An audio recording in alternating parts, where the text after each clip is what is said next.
Hey everyone, welcome back to the channel.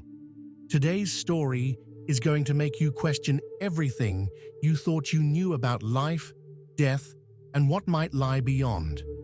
We're about to dive into an unbelievable experience from a woman named Maria, a teacher from a small town in Colorado. Maria says she crossed over to the other side, met her late grandmother, and even had a conversation with Jesus that changed her view of life forever.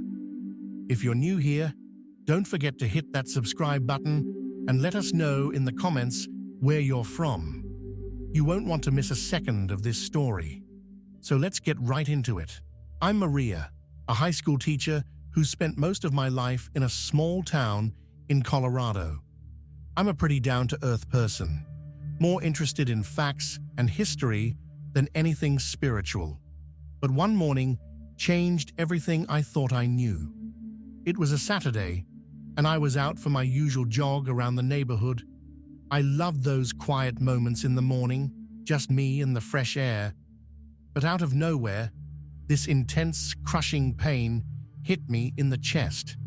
I dropped to the ground, barely able to think. I later found out I'd had a massive heart attack, something no one saw coming. But at that moment, I was aware of something beyond the pain. I felt myself leaving my body, almost like I was floating above, looking down as paramedics tried to save me. It was surreal, seeing my own body there, still and lifeless, yet I felt so calm. Then, like I was being pulled by some invisible force, I found myself shooting up through this dark tunnel. I was moving faster than I'd ever felt in my life. And at the end of this tunnel was a light, a warm, bright, welcoming light. As I got closer, I felt this incredible sense of peace, like nothing in the world could ever go wrong. And then, I was there. I'd stepped into the most beautiful, vibrant place you could imagine. Colors I'd never seen before, flowers blooming all around, and this feeling, like love, was in the air itself. Something you could actually feel with every breath. And that's when I saw her, my grandma. She'd passed away when I was a teenager, but here she was, looking so young and full of life. She hugged me tight and told me she was proud of who I'd become. But then she said something that stopped me cold. She told me I couldn't stay. She said I had more to do on Earth, and I'd need to go back soon. Before I could even process that, she took my hand, and suddenly, we were somewhere else.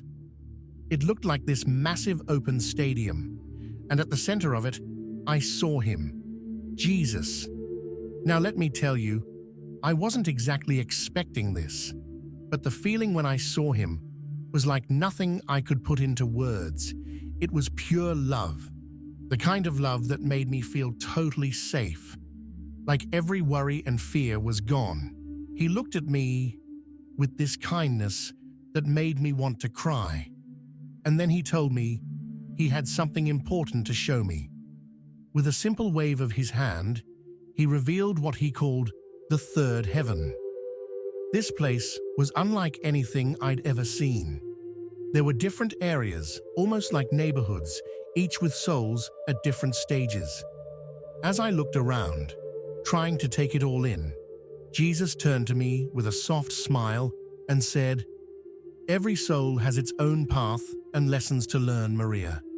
Each place here is part of a journey, part of a transformation that began long before any of us can remember." I felt this surge of understanding, like suddenly everything made sense.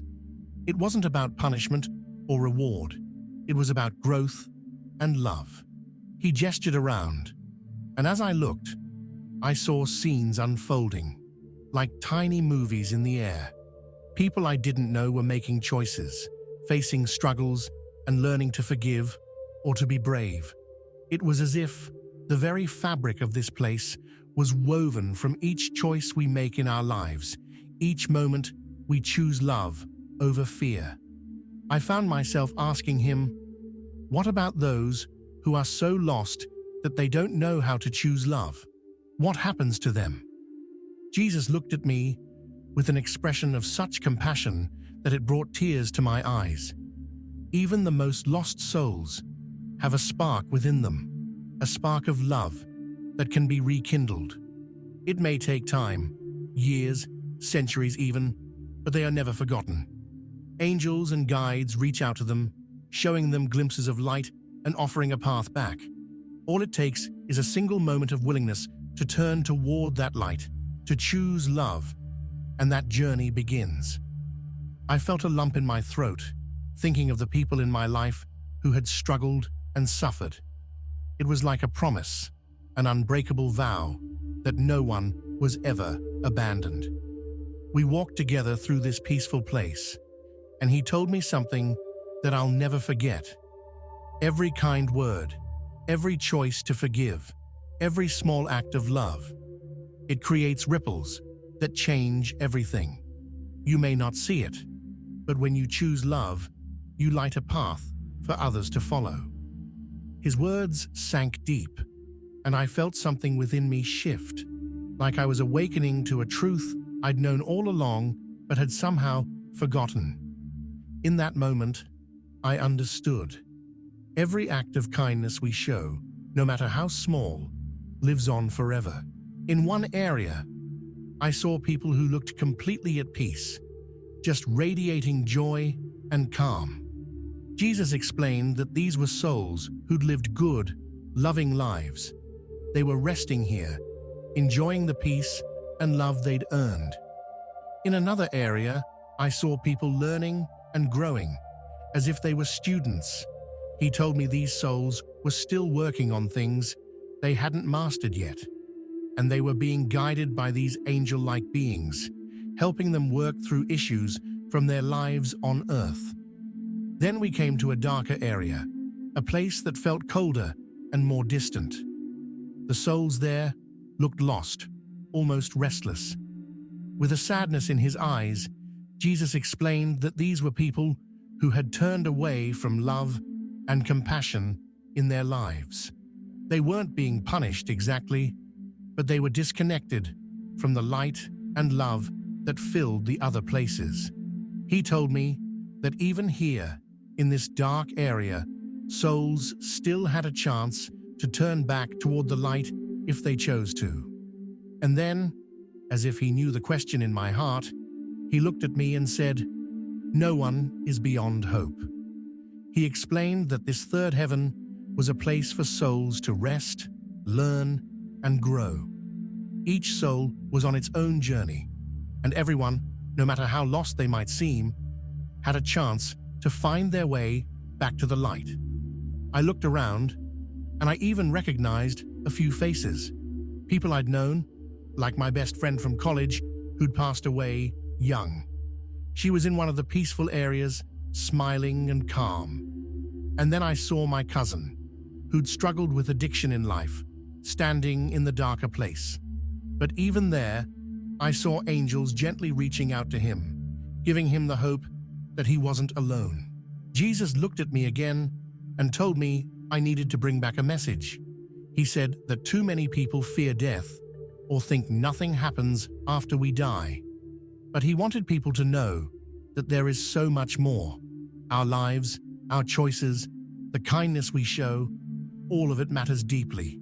He told me, every act of love changes your journey. Before I left, he reminded me that my work on Earth wasn't finished yet and that I had to go back. I hugged my grandma one last time, and then in a rush, I was pulled back down the tunnel.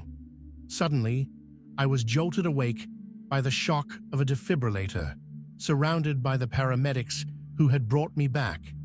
Since that day, I see life differently. I know now that death isn't the end, just a doorway to something even more incredible. I try to live every day with kindness, seeing each person as someone with their own journey, and I do my best to make choices that bring me closer to love. This experience changed everything. As a teacher, I still encourage my students to think critically, but now I remind them to stay curious, open to the mysteries we can't explain. Science and faith, I tell them, are just different ways to understand the beauty of life. I know not everyone will believe my story, and that's okay. But if even one person finds hope in it, then I'm grateful I could share it. Because in the end, we are all deeply loved, and each one of us has a purpose that goes far beyond what we see here. Thank you for listening. And remember, no matter what you're going through, you're never alone. There's always hope, and there's always a way back to love.